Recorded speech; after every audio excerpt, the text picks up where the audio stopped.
காரைக்குடி செட்டிநாடு ஸ்டைலில் இன்னைக்கு வத்த குழம்பு வந்து நம்ம தயார் பண்ண போகிறோம். அதனால ஒரு மசாலா ஒன்று ரெடி பண்ணணும். அதனால மண் சட்டி வச்சுக்கிறேன். நல்லெண்ணெய் சேர்த்துக்கிறேன். திருவண்ண தேங்காய் சேர்த்துக்கிறேன். இப்போ அப்படியே நல்லா கோல்டன் கலரில் தங்க கலரில் அப்படியே தகன்னு தேங்காய் பூவை அப்படியே நல்லா நல்லெண்ணெயில் வதக்குறேன். இப்போ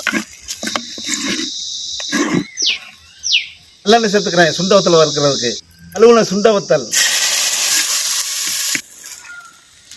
நல்லெண்ணெய் சேர்த்துக்கிறேன். இப்போ கடலைப்பருப்பு சேர்த்துக்கிறேன். இப்போ வெந்தயம் சேர்த்துக்கிறேன். இப்போ மிளகு சேர்த்துக்கிறேன். இப்போ மிளகாய் சேர்த்துக்கிறேன். இப்போ வரமல்லி சேர்த்துக்கிறேன். சீரகம் சேர்த்துக்கிறேன். சின்ன வெங்காயம் சேர்த்துக்கிறேன். இப்போ பூண்டு சேர்த்துக்கிறேன். இப்போ கருவேப்பிலை சேர்த்துக்கிறேன். இப்போ தக்காளிப்பழம் சேர்த்துக்கிறேன். இப்போ அப்படியே 2 பிரட்டி இனிமேல் ஆற வச்சு நம்ம மிக்சியில் வந்து அரைச்சிக்கிற வேண்டியதான். மிக்சி சாரில் சேர்த்து கொஞ்சம் தண்ணி சேர்த்து நல்லா நைஸாக அரைச்சிட்டு வந்துடுவோம். மாநில மை போல் பாருங்கள், நைஸாக நல்லா அரைச்சிருக்கேன். நல்லெண்ணெய் சேர்த்துக்கிறேன். வெந்தயம் சேர்த்துக்கிறேன். இப்போ நடுவுல பருப்பு சேர்த்துக்கிறேன். இப்போ சின்ன வெங்காயம் சேர்த்துக்கிறேன். இப்போ சேர்த்த சின்ன வெங்காயத்தை நல்லா அப்படியே எண்ணெயில் கிண்டு நல்லா கிண்டுறோம். அப்படியே பூண்டு வந்து சேர்த்துக்குவோம்.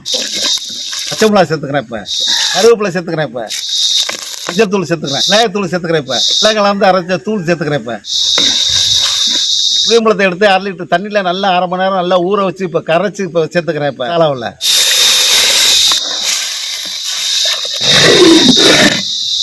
நல்லா கொதி வந்துருச்சு. இப்போ அரைச்ச மசாலா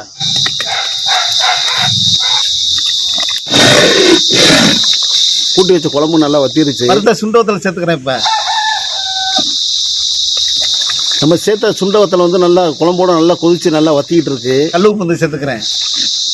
இனிப்பு புளிப்பு காரத்தோட வெள்ளக்கட்டி சேர்த்துக்கிறேன். சேர்த்த வெள்ளைக்கட்டியை 2 கிண்டு விட்டு வெங்காயத்தூள் சேர்த்துக்கிறேன். இப்போ நல்லா சுண்டவத்த குழம்பு நான் பாருங்க நல்லா வத்தி பாருங்க. எண்ணெய் வந்து பிரியுது பத்தியில இந்த மாதிரி நல்லா வந்து எண்ணெய் வந்து பிரியணும். கொத்தமல்லி தழை மலைச்சாரல் போல மல்லித்தலையை அப்படி தூவி விட்டு கடைசியா ஒரு தேக்கரண்டி நல்லெண்ணெயை ஊற்றி அப்படி வத்த குழம்பு சாப்பிட்டு பாருங்க.